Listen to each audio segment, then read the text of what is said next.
At this precinct, we have 5 school districts that we provide school resource officers for. Our officers have been sent to active shooter training both in-house and to other agencies. We were already training at least twice, sometimes 3 times a year in active shooter. It's always been important to us, but more so after the Uvalde tragedy. We want to make sure the parents are aware and know that we're doing everything we possibly can to prepare our officers to do the job that they need to do.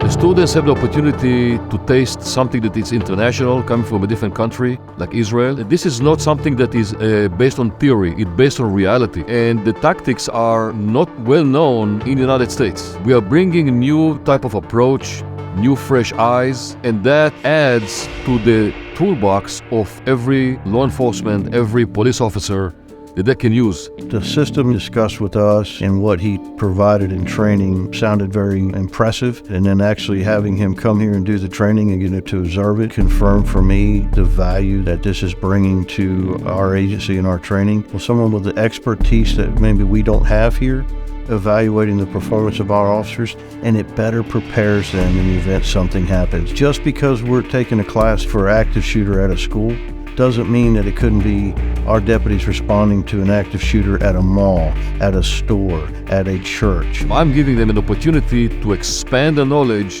and they're like sponges. Each one of the students want to learn. They don't have enough training. He's bringing some things to our attention that we may not think about otherwise. A little bit more technical, a little bit more advanced, and we plan on hopefully have a relationship with him for a while to ensure that our people are prepared and ready to respond. The feedback I'm getting from our officers participating in the training has been very well received. So I would absolutely recommend this training to better serve the citizens that we're sworn to protect. In the other schools and being able to talk to other officers and know that we all sort of have the same mindset. We want to keep the kids safe. We want to keep our administration safe. That priority is number one. It's one thing to know the school you work for. It's another thing to actually visualize it in the live situation. Something that we haven't really been taught was responding to something and you're not in uniform. You're not ready. Now, we see it on TV, we may see it on YouTube, but to actually go through it, put it on, get your teammates together, that is something that we've never done. Now we take it for granted on where we place stuff. We place stuff on our uniforms for comfort.